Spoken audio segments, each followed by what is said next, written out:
En la vida cotidiana, aunque no lo sepas, estás todo el tiempo eligiendo entre la libertad y el miedo. Eso, de algún modo, hace política. Esta no es una frase mía, es una frase del escritor Eduardo Galeano que nos invita a reflexionar. ¿Es realmente así? Y con esta frase iniciamos este programa en el que les invitamos a reflexionar sobre el papel fundamental que desempeñamos como ciudadanos en la política. Bienvenidas y bienvenidos a este programa Enfoque. Mi nombre es Daniela León y hoy, junto a una maravillosa panelista, estaremos explorando cómo los ciudadanos contribuyen o no a dar forma al panorama político. Comencemos.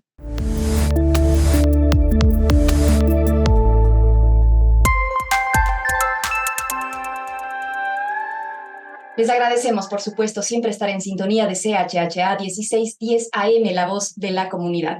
Saludamos entonces a una querida amiga de la familia de CHHA, ella es Isabel Inclán, periodista mexicana con más de 30 años de experiencia en radio, televisión, tanto en México como en Canadá. Ella es además maestra por la universidad, actualmente la Universidad Metropolitana de Toronto, maestra en Canadian Culture, donde se graduó con una tesis que hablaba de la política en relación también a la participación de las mujeres.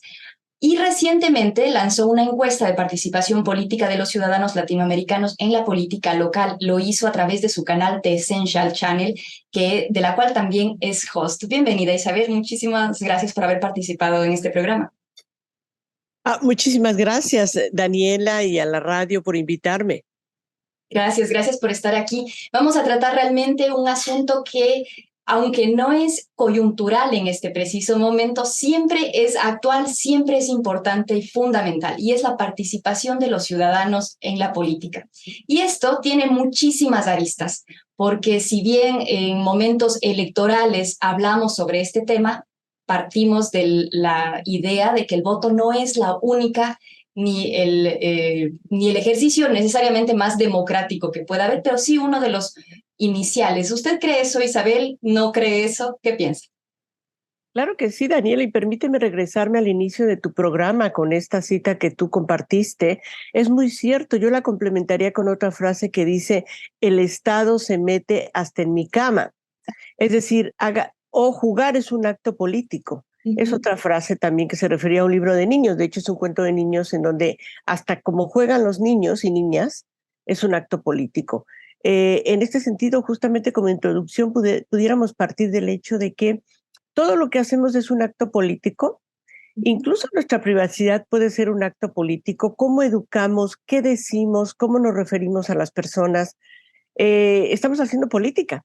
Es bien cuestionable cuando alguien dice yo soy apolítico, porque realmente ya el decir soy apolítico ya implica una posición política, ¿no? Entonces, justamente todo lo que hacemos a nuestro alrededor es política, es político. Ahora estamos hablando de política formal, política de elecciones. Sucede lo mismo. Aún la gente que dice no creo en la política, no voy a votar, o no creo en los políticos, todos los políticos dicen lo mismo. ¿Qué es lo que sucede? Que tú votes o no votes, de todas formas el político va a gobernar. Y va a gobernar en este ejercicio democrático el político que obtiene o la política que obtiene mayor voto, ¿no? Hasta ahora es un principio importante que nos daría para varios programas hablar del principio de la democracia, del ejercicio de la democracia. Y hasta ahora es lo que nos rige, por lo menos a los que nos encontramos aquí en Toronto, en Canadá y en Ontario. Entonces, es importantísimo saber en dónde estamos parados, y en donde estamos parados hay una masa política, hay una serie de reflectores políticos que, queramos o no, nos influyen y a los que nosotros influimos. Entonces, volviendo a la política formal de las elecciones, participemos o no, directa o indirectamente, de todas formas vamos a ser afectados por ese político que salió electo, por ejemplo, en nuestra región, en nuestro distrito electoral.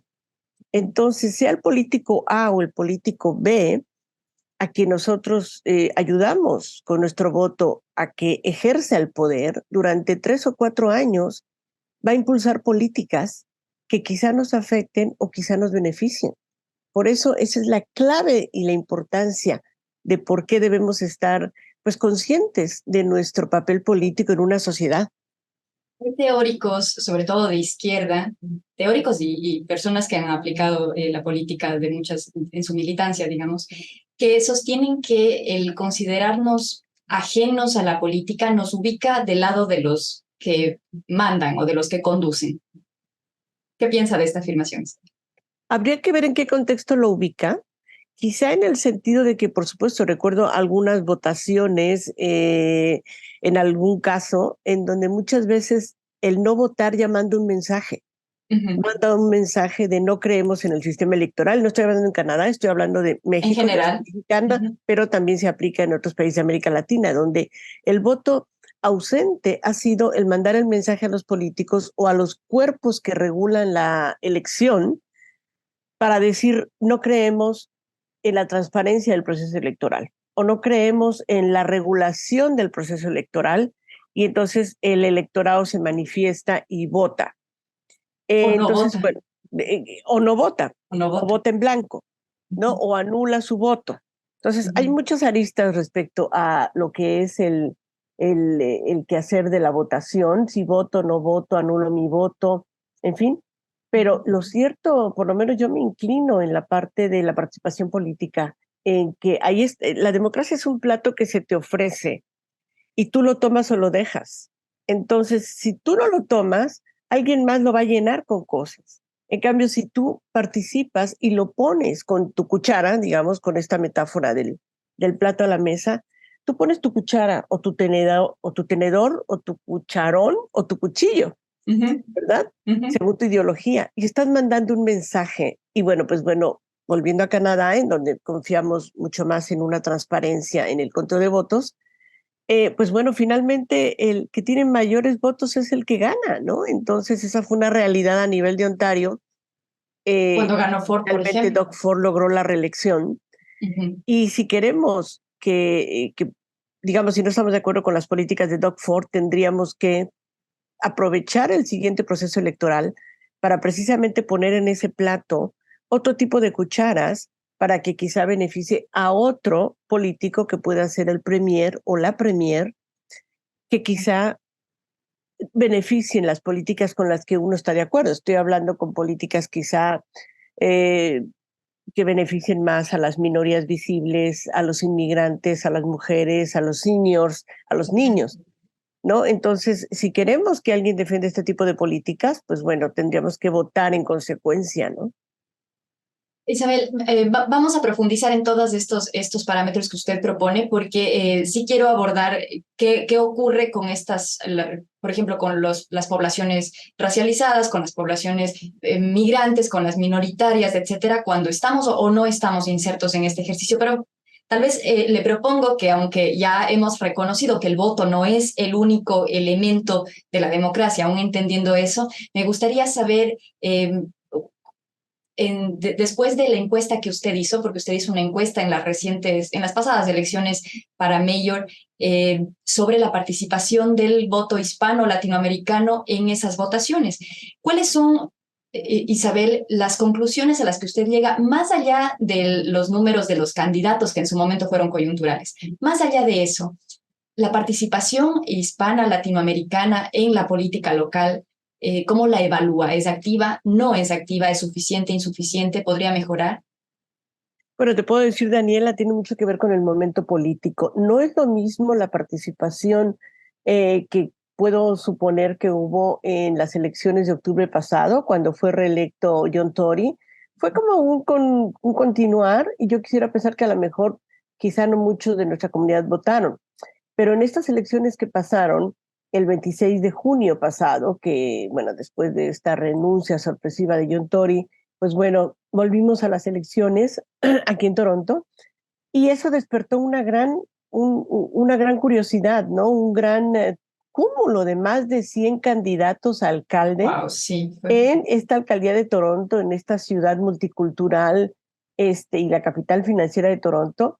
Y bueno, pues como ves, los momentos políticos son diferentes, ¿no? Ujú. Referente a junio 26, yo a través de mi programa The Essential Channel siempre me ha interesado, por supuesto, la política, siempre impulso la participación política porque creo que es una herramienta que tiene el ciudadano Y esa es la forma de elegir a sus gobernantes, ¿no? Y que debemos de aprovecharla como un deber cívico, pero también como parte de una conciencia política dentro de esta sociedad.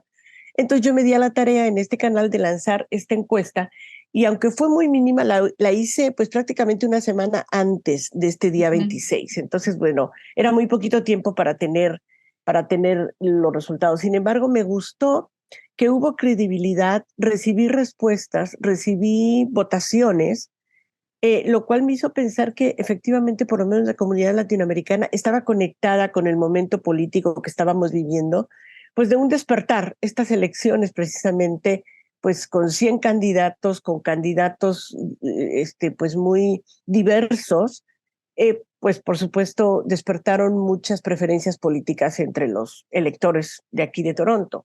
Entonces, bueno, nada más para recordarles que dentro de mi encuesta yo puse a los 2, 4, 6, 7 candidatos punteros. Por supuesto, Ana Bailao, Olivia Olivia Chow, Chan. Brad Ford y los demás que ustedes recuerden, ¿no? Mitzi Hunter. Y yo puse esta lista porque eran los punteros en las elecciones, en las encuestas, y curiosamente recibí un 70% de las personas que respondieron a la encuesta de nuestra comunidad latinoamericana en favor de Olivia Chow.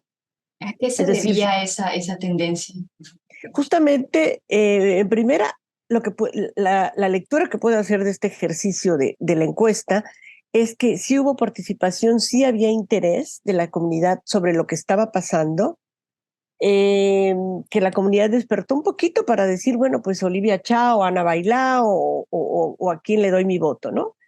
Y el hecho de que Olivia Chow haya tenido el 70% de los votos de las respuestas que yo recibí frente a Ana Bailao, que tuvo 21.3%, nos dice mucho de cómo algunos miembros de nuestra comunidad que participaron en esta encuesta estaban un poco en sintonía con la preferencia del electorado en términos generales de Toronto. Tú recuerdas que muchas encuestas le daban la delantera a Olivia Chow, entonces estábamos un poco en la misma sintonía. Sin embargo, el hecho de que Ana Bailao tuviera este 21.3% también es significativo porque Ana Bailao ha apoyado mucho a la comunidad latinoamericana cuando fue deputy mayor en City Hall y como concejal de la comunidad de Davenport, donde hay población importante latinoamericana. Entonces, la encuesta refleja muy bien como que la preferencia coherente de la comunidad latinoamericana entre Olivia Chow, una inmigrante que conoce por ser inmigrante, suponemos que está más sensible a los problemas que vivimos los inmigrantes, como la comunidad latinoamericana y de otras diásporas. En su momento También inmigrante, habla español, decía yo, del distrito de Toronto, donde hay una población importante latinoamericana, es una importante sede de negocios latinoamericanos en este distrito de Davenport. Entonces, esta encuesta refleja eso, refleja que sí hay un interés de la comunidad latinoamericana en lo que está pasando en la política, ¿no? Sobre todo local, municipal. Cuando a veces pasamos a la lectura provincial, ya pareciera que el interés es un poquito menos, y cuando vamos a la lectura nacional, pues quizá también, y ese es el gran reto, que nuestra comunidad latinoamericana logremos despertar mayor interés, ¿no? Para participar en los distintos niveles de política formal e informal, como tú comentabas. Ahora, no deja de ser también en esa misma línea, corrígeme si me equivoco, Isabel, las personas que van a votar y que votaron por esta nueva alcaldesa llegaron como al 38%, que no deja de ser una población, un número bajísimo, o bueno, por lo menos bajo, de ciudadanos acudiendo a su ejercicio al voto. Entonces, más allá de si quienes ejercen somos inmigrantes o no, son de aquí, nacidos aquí o no, la participación en términos del voto tampoco es alta. Ya, justamente aquí tengo las cifras exactas para esta elección del 26 de junio para elegir al nuevo alcalde o alcaldesa. El padrón que estaban registrados es 1.89 millones de personas que tendrían que haber votado en estas elecciones y solo votaron 722,000. Luego, Así entonces sí es. estamos hablando, como tú bien dices, de un mínimo porcentaje, y eso, claro, es un gran reto que tiene que ver con toda la población, en donde tengamos una mayor participación de votantes, ¿no? Tienes toda la razón, tendrían que haber votado más, y pues bueno, Olivia Chow sí obtuvo un buen porcentaje, pero es un buen porcentaje dentro de los más o menos pocos o mitad de los que votaron, de los que tenían que haber votado, ¿no? Sí, Ahora, ciertamente. como usted dice, cuando pasamos de la política municipal, la más cercana a la ciudad, Toronto, donde vivamos, algunos viven en otras ciudades también, pero cuando hablamos ya de lo provincial, de lo canadiense, pues las cosas van bajando un poco. Ante eso, hace poco tuve la oportunidad de entrevistar al doctor Carles Montaner, que es profesor de la Universidad de Toronto y es un experto en salud pública. Y cuando tuvimos la práctica con él me decía, palabras más, palabras menos, que el desentendimiento de la sociedad en la política y en las políticas públicas, y aquí sí para decir, pasando un poco del voto al interés en realidad de la política, ha provocado ese debilitamiento o ha permitido por parte de autoridades el debilitamiento de la salud pública e incluso la amenaza de la educación. Y él decía, imagínate, son dos pilares fundamentales de la sociedad canadiense. Y esos dos pilares fundamentales se han visto amenazados y él decía, yo creo que es por este desinterés, este hartazgo de la política. ¿Cree que esas son las razones, el hartazgo? Y yo lo pongo tal vez como del otro lado, podría ser el acomodamiento, el sentirme cómodo y no necesito involucrarme en política. Claro, yo creo que son varias razones y como te decía hace unos minutos, tiene que ver con el momento político. No fue lo mismo las elecciones municipales de octubre pasado que las elecciones municipales de junio pasado. O sea, era otra geografía política totalmente diferente que por supuesto despertó mayor interés, un poco de mayor interés, ¿no? En esto. Entonces, ciertamente sí, como estamos hablando, pues bueno, ojalá que los radioescuchas pudieran compartir con nosotros la idea de que cómo si podemos participar más, hay un capital político que tenemos nosotros en nuestras manos. He comentado yo anteriormente también que si la comunidad latinoamericana, aunque no somos muchos a nivel de Canadá, estamos hablando de 1,5 millones, imagínate Ontario y Toronto, eh, pero si participáramos más en política, tendríamos mayor poder. Si nos hiciéramos más visibles en política, en las campañas, apoyando candidatos, por supuesto, votando, tendríamos mayor poder. No somos muchos, pero hacemos mucho ruido y podemos tener como que ese ruido político a votar, porque ¿qué pasa cuando los políticos pueden ver en la comunidad latinoamericana que tenemos mayor poder? Pues bueno, eso se va a reflejar justamente en ser más visibles a la hora que estos políticos tienen el poder de implementar políticas públicas, Uh sea en -huh, cuestión de educación, sea en cuestión de salud, o sea en cuestión de transporte o de housing. uh -huh. Entonces, el que la comunidad latinoamericana se haga más visible y más presente, estoy segurísima que va a llevar, está directamente relacionado con que tengamos mayor presencia y que como un boomerang se nos puede regresar de una forma benéfica en cuanto a políticas públicas. Y hay que recordar, por ejemplo, que justo un gran logro de las pasadas elecciones de Toronto es la llegada por fin de Alejandra Bravo Uh -huh. al Consejo Municipal de Toronto. Alejandra Bravo justo es una de las personas que entrevisté para mi tesis de maestría en este documental donde hablo de las latinas rompiendo el techo de cristal en política canadiense. Y ella me habla justamente de pues todo su esfuerzo de mantenerse como candidata.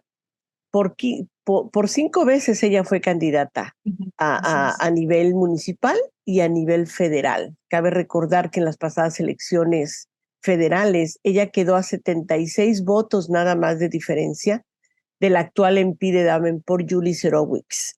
So, Alejandra Bravo realmente era una política que ha estado siempre empujando a abrirse un espacio para ella misma y para nuestra comunidad dentro de cualquier cargo de elección popular. Ahora lo logró y es una de los 25 concejales que tiene la municipalidad de Toronto. Y no dudo que a través de ella justo la comunidad latinoamericana se vaya a ver beneficiada. Entiendo, ya Así tiene que es. gobernar para todos, es cierto, pero claro que alguien va a ser más sensible a nuestra realidad si ha sido inmigrante, Si sabe lo que pasamos los inmigrantes, no dudo que ella o que Olivia Chow, ahora en el cargo de mayor de Toronto, puedan aplicar, impulsar políticas públicas que beneficien a las mayorías visibles, como la comunidad latinoamericana. Y por otra parte, se dice mucho, ¿no? De la realidad torontiana, al menos, que primero que las elecciones haya participado o hayan punteado tanto dos mujeres que vienen de fuera, dos mujeres, porque es un latido de la ciudad donde la mayoría somos inmigrantes, se constituye y se construye económicamente por la economía migrante. Entonces, sí puede ser un pulso de la ciudad.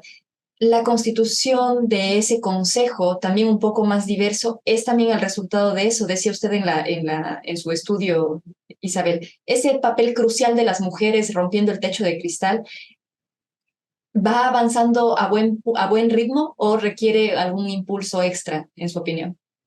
Yo diría que sí, Daniela, justamente como tú lo puntualizas, el hecho de que las dos principales punteras de estas elecciones de Toronto hayan sido dos mujeres, Olivia Chow, la triunfante, y Ana Bailao, yo creo que dice mucho efectivamente, no solo por la confianza que se le puede dar a una mujer que puede tener y tiene todas las capacidades para gobernar, sino también, como tú lo puntualizas, dos mujeres inmigrantes. Las dos tienen una historia similar, llegaron chiquitas en la adolescencia o como niñas y nunca perdieron esa conciencia de ser hijas de inmigrantes y ser ellas inmigrantes también.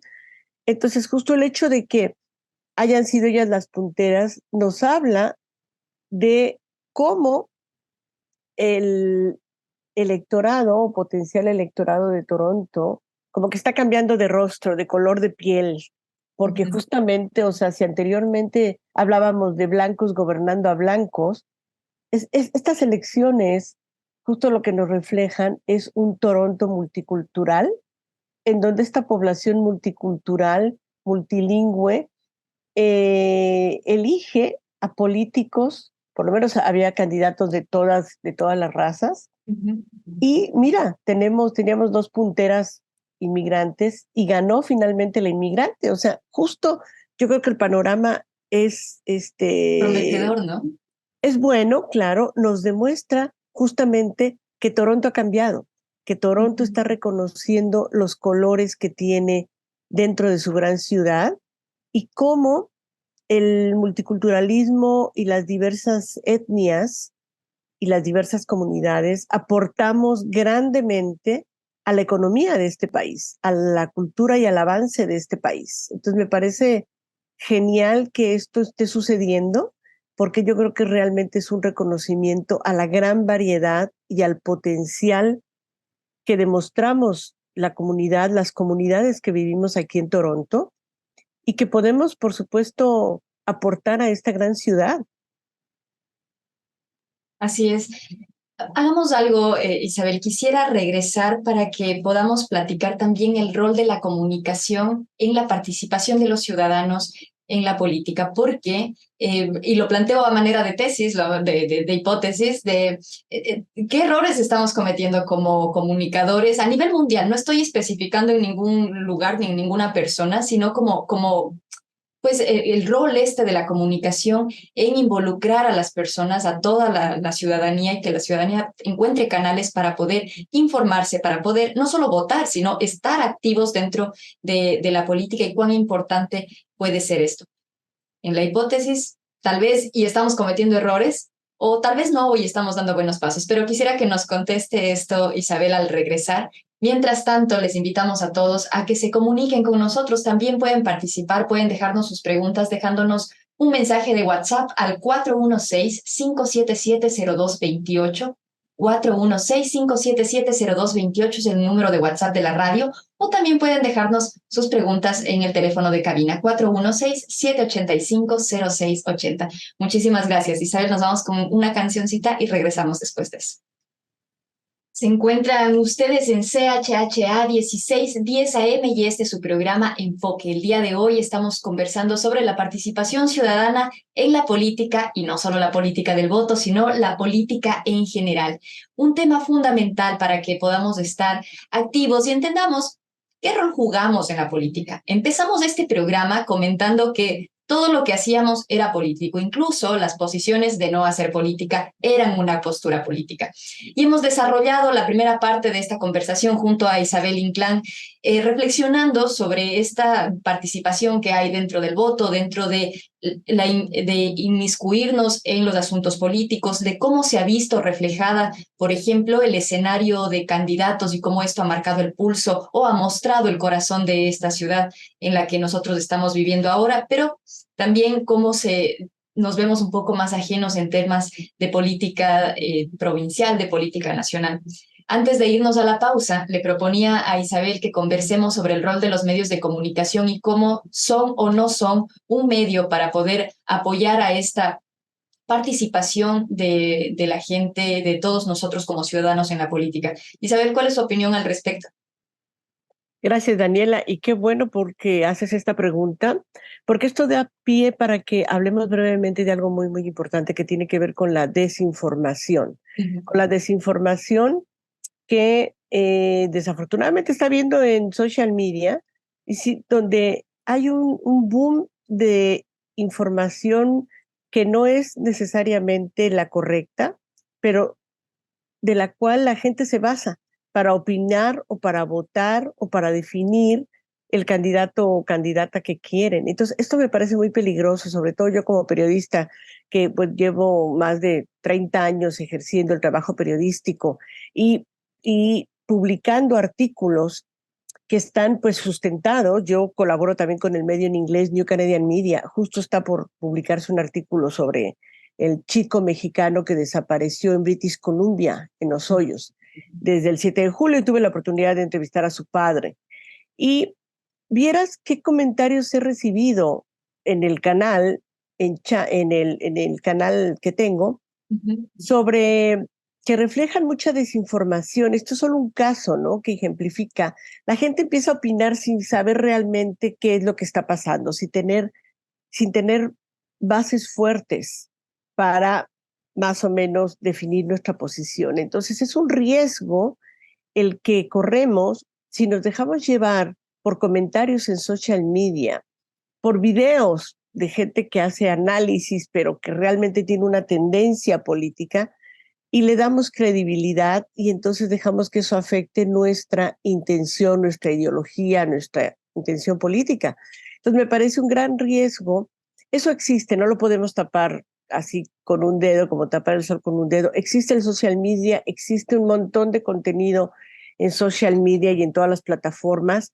No se diga WhatsApp, todos los videos que envían, mira, y Ujú. bueno, entonces la pregunta es, ¿qué hacemos con todo esto? Existe, circula en nuestro celular, no lo podemos evitar por mucho que pongamos no a las notificaciones, pero finalmente la invitación sería a que hagamos un trabajo de reflexión para ver qué fuentes de información nos dan mejor, mejores datos, mejor panorama de lo que queremos saber, en este caso de la política. Entonces yo invitaría al público al que regresáramos a estos grandes medios. Mi recomendación sería consultar varios medios, medios serios, medios nacionales, medios de análisis. Me estoy refiriendo a CBC, Toronto Star, CP24, por supuesto, New Canadian Media, eh, CHHA. Global Mail, por supuesto, la radio con todos los análisis y las muy buenas entrevistas que yo he visto que has hecho, Daniela. eh, que justamente puedan tener esta lista de medios prioritarios como su fuente principal de información para formar un criterio. Ujú. Y no el video de un comentarista de YouTube, que Que no se sabe realmente no quién sabemos si es. es periodista, no sabemos cuál es su intención. El problema con las redes sociales, social media, es que uno es la carátula, lo que vemos solo al principio, pero detrás hay algo más. Ese es Ujú. el problema, que no vemos lo que es, lo que hay detrás.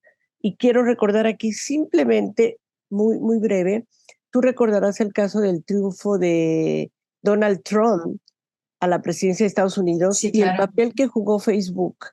Sí, sí, sí. Y esto Por fue la cantidad de denunciado dinero que por invirtieron, un, además. por un analista de datos canadiense, que justamente hubo una compañía que logró percibir a través de Facebook las cuentas de los estadounidenses pro-Trump o que estaban un poco indecisos o que quizá votarían por Trump. Y a ellos les empezaron a mandar información para reforzar su voto.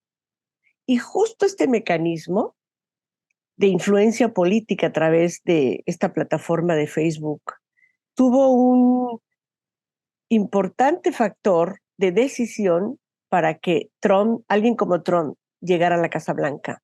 Entonces yo digo que ese es un ejemplo justamente del riesgo que corremos si no somos críticos ante lo que nos llega a través del celular.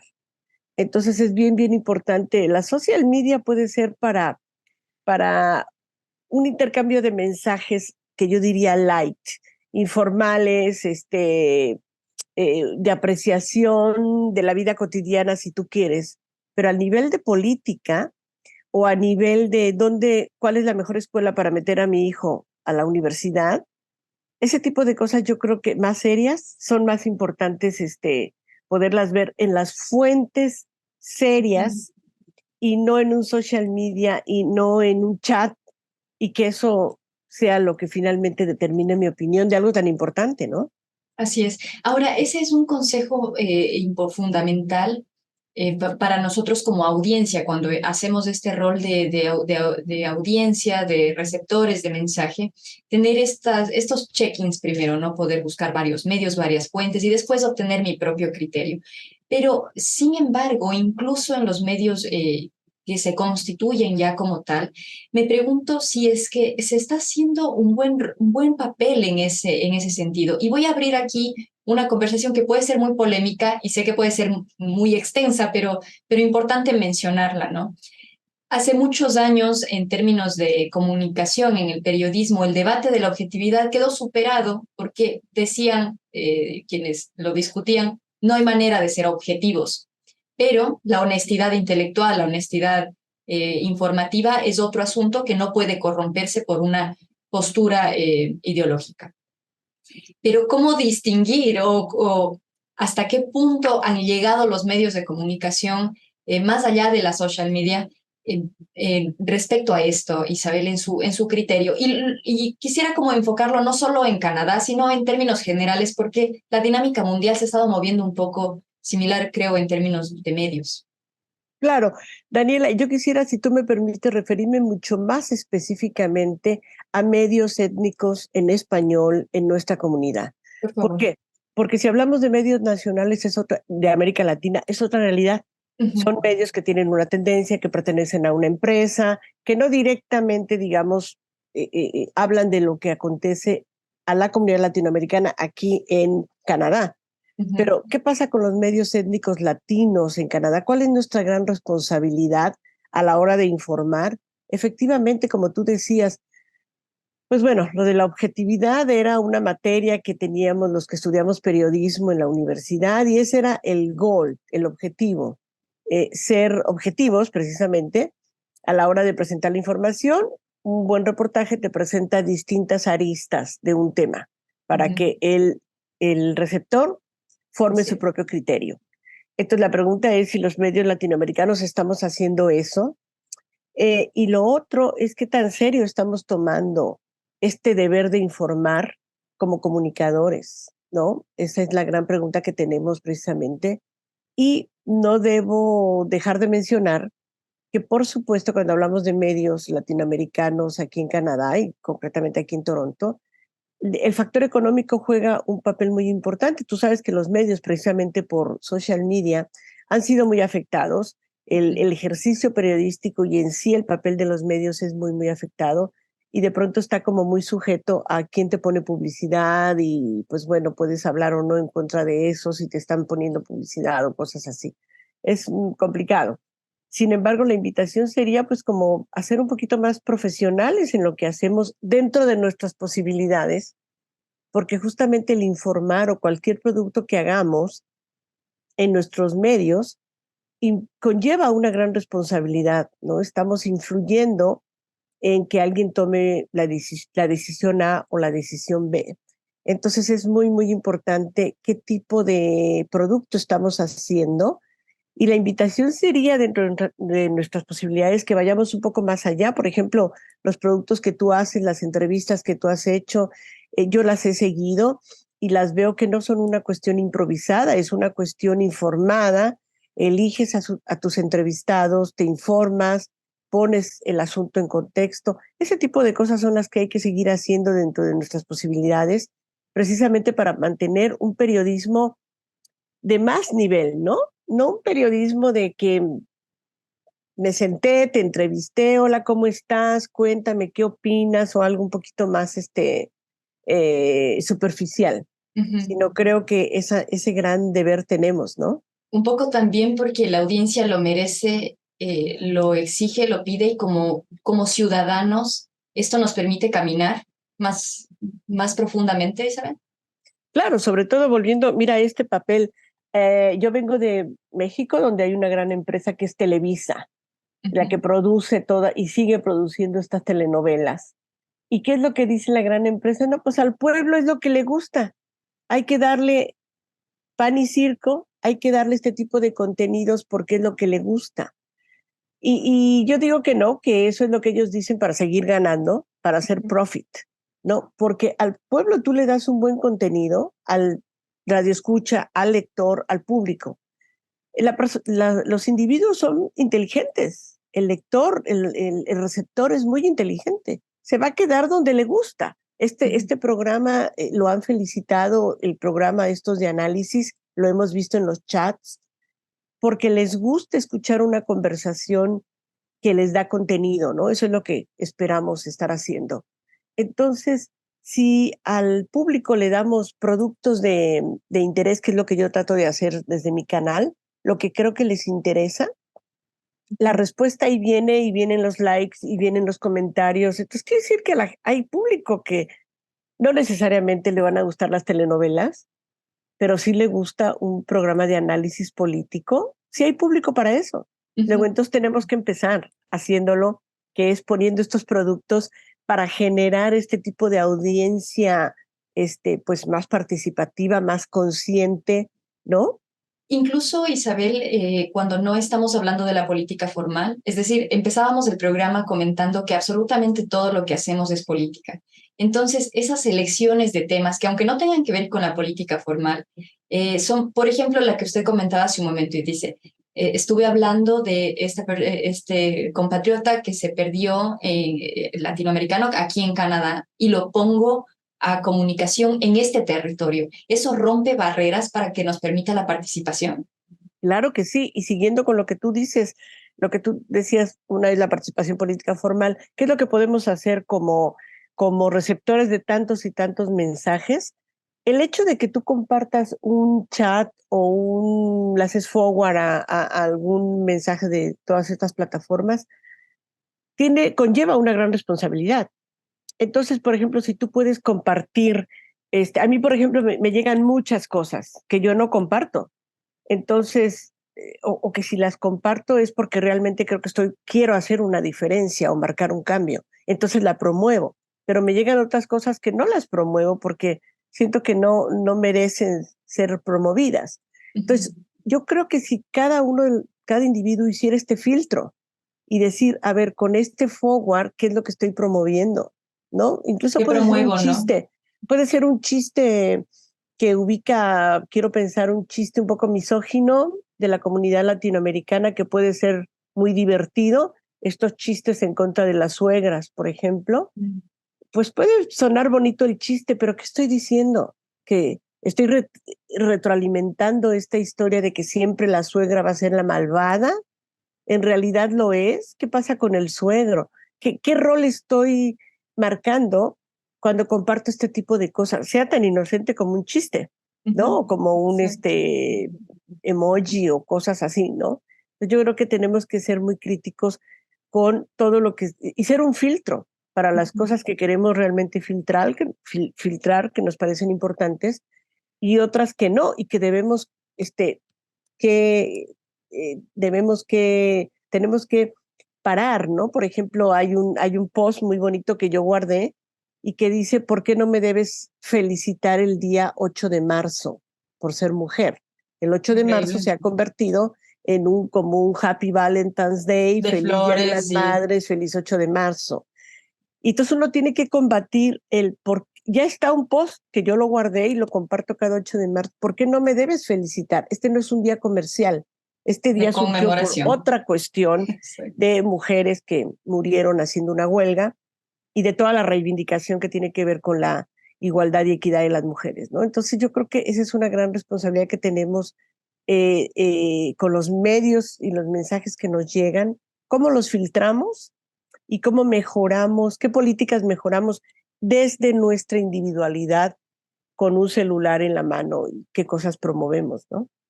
Así es, tener la conciencia de que compartir o no compartir va a tener un impacto en el resto de nosotros. Isabel, nos queda muy poco tiempo. No quisiera perder la oportunidad de preguntarle su opinión, ya que estamos hablando de medios y de cómo esto influye en la manera de comunicarnos, de retroalimentarnos y compartir también. Su opinión sobre la reciente ley aprobada por el gobierno de Canadá que ha provocado un poco que varios medios de comunicación se vean un poco limitados a compartir su contenido y para esto también explicarle a nuestra audiencia por qué hoy Enfoque no está en Facebook Live es porque debido a esto nuestra página reporta un inconveniente. ¿Qué piensa usted de esa ley? Bueno, Y si, precisamente este tema, yo tuve la oportunidad de entrevistar precisamente al exministro Pablo Rodríguez sobre Ujú. este tema, precisamente el año pasado, ya no está como ministro a cargo de esta cartera, pero es un problema complicado, es un problema complicado porque realmente busca el que justamente Google no concentre toda la información. Hay un riesgo cuando una entidad concentra mucho. Cuando estamos hablando Ujú, de estados totalitarios, ujú, precisamente, de izquierda o de derecha, que se ujú. vuelven un pero precisamente por ser eso, por ser totalitarios, por juntar todo en una sola entidad. Ese es un Abarcan. gran riesgo. Entonces, el hecho de que Google pues esté concentrando estos advertising que ya no van hacia los otros medios, sino se concentran en estas plataformas, es un riesgo. Y de ahí viene precisamente la intención de este decreto de, de que los medios, estamos hablando de los grandes medios, Toronto Star, Global Mail, CBC, no pierdan frente a estos grandes monstruos, no, grandes empresas que se Ujú. están Pero que de convirtiendo alguna forma han monopolizado la información mundial, debo decir, en el tema de Google. exactamente. Entonces, la idea es que cualquier monopolización que tú estás comentando ahora es un riesgo, es un riesgo. Entonces, viene el decreto, pero muchas veces pasa eso, que el remedio genera otra enfermedad. Entonces, el decreto está generando otra circunstancia y ya estamos hablando aquí de una problemática entre De Google poder. y el dueño de Twitter contra el gobierno de Canadá. Por ejemplo, el hecho de que estas compañías digan que CBC, por recibir un presupuesto público, es un órgano aquí no tenemos del Estado, pero es del gobierno, es preocupante porque CBC es un medio público con el que tenemos acceso a la información. Es cierto, tiene fondos públicos, pero CBC es un medio Eso no determina la línea editorial, digamos. claro y que otra compañía como Google diga, no, pero es que tiene medio público. O sea, Google estaría tratando un poquito, volviendo a las tendencias, de decir, a ver, hay un Estado gobernado por un dictador, un país en donde los medios que reciben dinero de ese gobierno dictatorial, entonces no se van a poder anunciar con nosotros. Y entonces ellos están poniendo todo en una misma caja, porque no es lo mismo un gobierno dictatorial que tenemos en algunos países de América Latina o de Europa, en el caso específico de Canadá, donde el sistema de gobierno es diferente. Entonces, es preocupante porque estamos hablando de grandes empresas como Google, como tú dices ahora.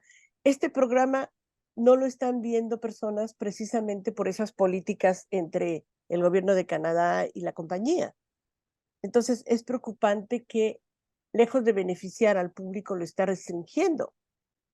En fin, es un problema que está candente y que habría que ver qué soluciones va a poner el gobierno Mm. liberal actual frente a esta circunstancia. Es decir, fueron pues a la yugular directamente con este decreto, que por supuesto no le gustó a Google y actuó en consecuencia. Ahora la respuesta es, ¿ahora qué va a hacer?